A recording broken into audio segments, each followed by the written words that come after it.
Well, this week on Wake Up, we're putting the spotlight on childcare. And as we mentioned yesterday, a number of changes to the system are currently being considered by the federal government. One of those is possibly extending the childcare rebate to cover nannies.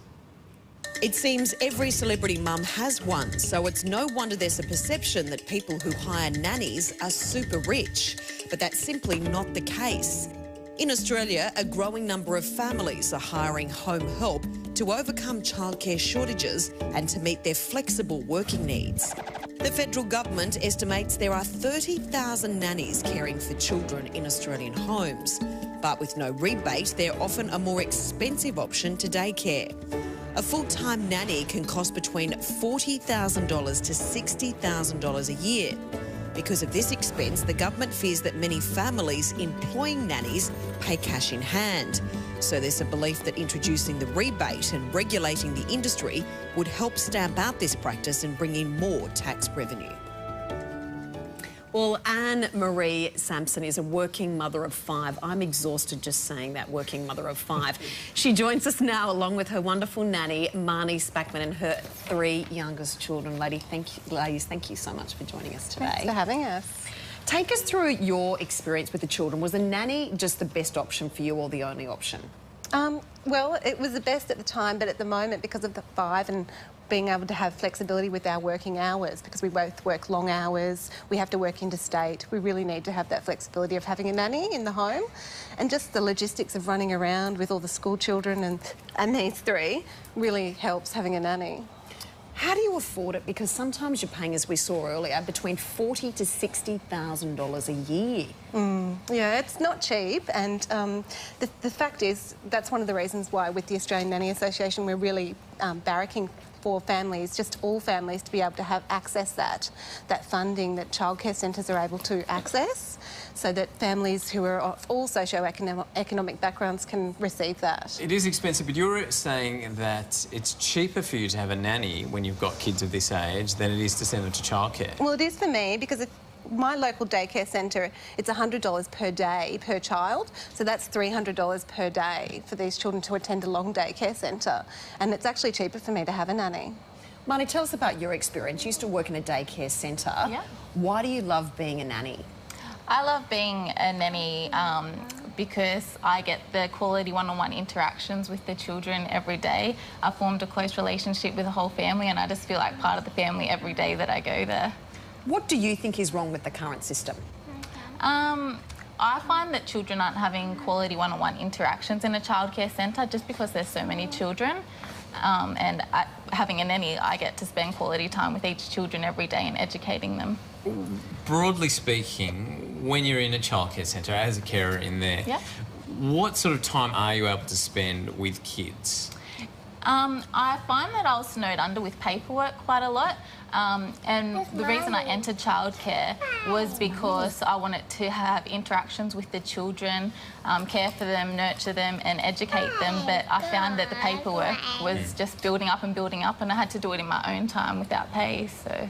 Anne-Marie, for you, if there was a rebate for nannies, how do you think the system would change? Would it encourage more people to become nannies? Would we get a stronger system? I mean, there's a lot of nannies out there, they're saying 30,000 at the moment, but there's a lot of cash in hand and there's a lot of people that are doing it the right thing as well. But there's educators that are working in centres, which I think that's a legitimate need, and then there's also a need for families such as myself who need to have a nanny in the home as well. And I think that that would encourage people to continue with their training and work within all the options like family daycare, long daycare, preschool and being a nanny in the home.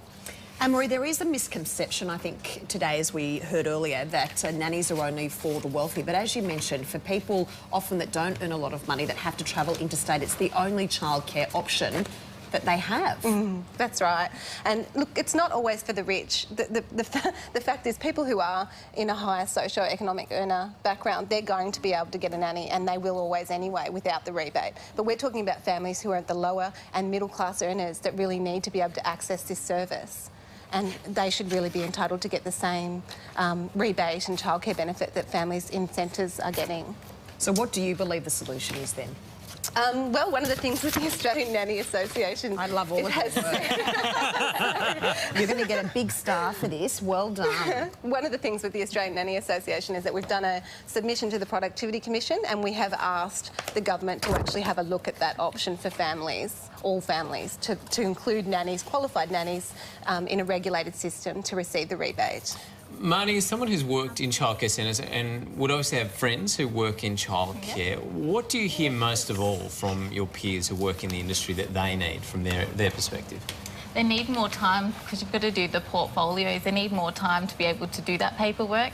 And unfortunately, they're taken off the floor away from the children. And most people enter the childcare centre to work with children, but there's just so much paperwork that needs to be done that they don't get to spend the quality time that I do with these children. So is that a nature of the system or of the childcare centres themselves? No, it's got to be done. Yeah. That's part of the requirements of the NQF, the National Quality Framework.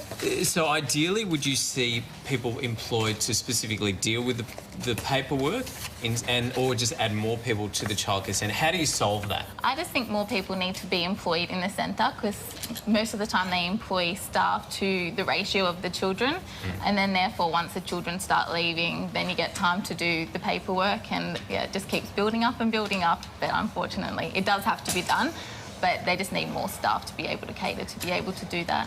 It's such an affordability issue. It and is. Just trying to have the right amount of staffing so that there's an even balance and quality care. Marnie, thanks for being here. Thank Anne-Marie, I don't know how you do this, but you are... I've got help. Still, you're a legend. We appreciate your time this morning, guys. And kids, you've been unreal. Natasha's made a collection here of Very colouring good and drawing. drawings. I love this. Did you see Mummy on the TV? Yeah, whatever. That's fine. I'm busy. Thank you so much, guys. Thank you.